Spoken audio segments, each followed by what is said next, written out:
Cameroon, Bantu, Africa, Bantu, to the world, Bantu. Your Bamenda man, your Ekona man, your Ngi man, your Bakuri man, and proudly so your anglophone brother. J'ai passé de force, les amis. J'ai passé beaucoup de nuits blanches. J'ai même perdu la voix. Mais quand vous regardez les choses qui se passent et que vous vous dites que si je reste là sans donner mon avis, ça va passer et d'autres personnes naïves vont prendre ça comme agent comptable et comprendre. Ça, c'est pas bien. Donc, je trouve la force, l'énergie de rendre hommage à papa encore et de continuer de parler de tout ce qui nous mine. Vous savez très bien, pour ceux qui me suivent, j'ai enterré le père humblement le 31, samedi le 31, à Ekona Bengue. Donc, la levée du corps était à l'hôpital régional de Boya. Nous sommes partis de Boya pour Ekona, où papa a été enterré. Quand je dis ça, les amis, le sujet, vous allez m'excuser hein, parce que j'ai introduit mes podcasts aujourd'hui avec la disparition de mon père qui représentait beaucoup pour moi et je lui rends hommage. Donc, comprenez-moi. Samuel Eto'o ces derniers temps, il se repose pratiquement pas. La semaine-ci, il est au Paraguay, 75e congrès de la FIFA. Il arrive au Cameroun, direction Rwanda, direction Kenya, après la Côte d'Ivoire. Après, il atterrit où? En Somalie, pour un match caritatif, avec des légendes comme Adebayor, comme JJ Okocha. Il était capitaine, ils ont joué, et il a fait les talonnades, les passes en aveuglette, formidable. Et Samuel Eto'o a été reçu en audience par le président somalien, le ministre des Sports somalien et le président de la Fédération somalienne de football, pour pouvoir les expliquer, parce qu'ils ont voulu rencontrer Samuel Eto'o, expliquer le développement du football. Il est le patron de la commission technique de la CAF, et pas que ça, il a beaucoup d'expérience en tant que joueur de haut niveau. Il fait partie des rares footballeurs qui ont participé à 4 Champions League. La première, c'était avec le Real de Madrid, où il était au banc, mais il a gagné ça. Les autres, il était très actif à nos différentes victoires. Très actif, impliqué dans ces victoires. Il fait pas, c'est rare. Il est le meilleur buteur aussi du continent africain quand on parle de la CAN. Donc, il a beaucoup d'expérience à partager avec cela et il a essayé de partager. Pendant que toutes ces choses-là étaient en train de se dérouler, on nous a amené une distraction des Lions indomptables qui devraient jouer un match amical au Nigeria. Tout le monde sait que le décret de 2014 au Cameroun, signé par Paul Barthélemy Biya Bivondor, stipule que c'est l'État du Cameroun qui prend en charge les équipes nationales. Donc, si l'équipe nationale a un problème pour voyager, les personnes qu'il faut pointer du doigt, c'est l'État camerounais à travers le gouvernement. Le gouvernement, si les gouvernants sont incapables, n'ont pas d'argent parce qu'ils ont tellement spolié les ressources du pays, c'est à eux qu'il faut poser la question et non à ceux qui n'ont rien à voir dans cette histoire. À la fin de fin, les lions sont partis. Vous savez, on donne un mauvais nom à son chien ou on l'accuse de rage pour l'éliminer. Mais c'est très compliqué avec Samuel Eto'o. Il fait ce qu'il peut. Il a ses flaws. Il a son peut-être mauvais côté. Il n'est pas parfait, c'est un être humain. Mais on ne peut pas comprendre que des gens qui prétendent être des blogueurs, des journalistes, des analystes du football, racontent des boubas à longueur de journée, des inepties. Ils crachent, ils postillonnent, ils étalent leur pauvreté mentale, pauvreté intellectuelle.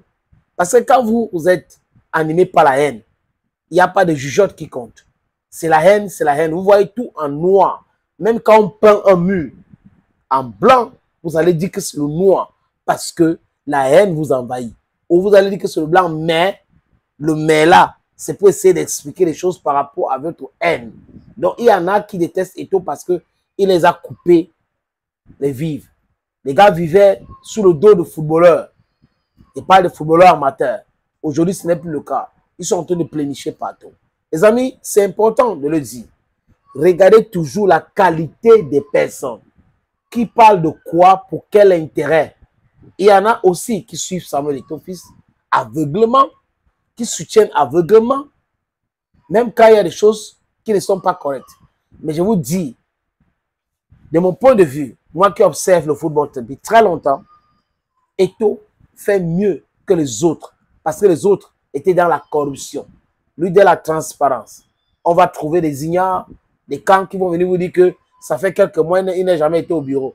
Ils ne sont pas intelligents pour comprendre qu'on peut organiser le travail par Zoom, par WhatsApp vidéo. Le bureau peut être virtuel aujourd'hui. Ce n'est pas l'espace physique. On n'a pas besoin d'être physiquement dans un espace pour gérer une société. Sinon, regardez les autres qui ont des structures ici et là-bas. Mais ils gèrent ces structures. Le monde a changé. Chers blogueurs du ministère, chers blogueurs de Onana, comprenez cela. Les amis, Samuel Eto'o fils, avant d'aller à Munich, à l'Allianz Arena, regardez la finale de la Champions League qui a vu l'Inter de Milan perdre 5-0. Wow, c'est quelle humiliation ça. L'Inter de Milan a été humilié samedi dernier lors de la finale de la Champions League. Paris a gagné sa première finale. Ce couple-là, pour la première fois, c'est une bonne chose. La résilience, parfois, ça paye. Généralement, même, ça paye. Eto'o est passé avant d'aller à l'Allianz Arena où il a regardé le match avec Patrick Motsepe, avec le président rwandais Paul Kagame. On a vu les photos qu'il a fait avec sa femme, ses enfants. Eto'o était des passages à Paris, à Mboa, Paris. Donc, c'était un événement organisé de ce côté-là. On lui a rendu un hommage vibrant, un hommage mérité. Et j'ai écouté la chanson de Maman Guia. Il n'a pas perdu ce temps, il n'a pas été, il s'en va à Ouest et Barcelone. Et il a rendu un hommage, je dis encore, on lui a rendu l'hommage, désolé, Bamen dans les talk French. Et lui, il a rendu hommage à sa femme. Les gens disent qu'il est divorcé, mais il est toujours avec sa femme.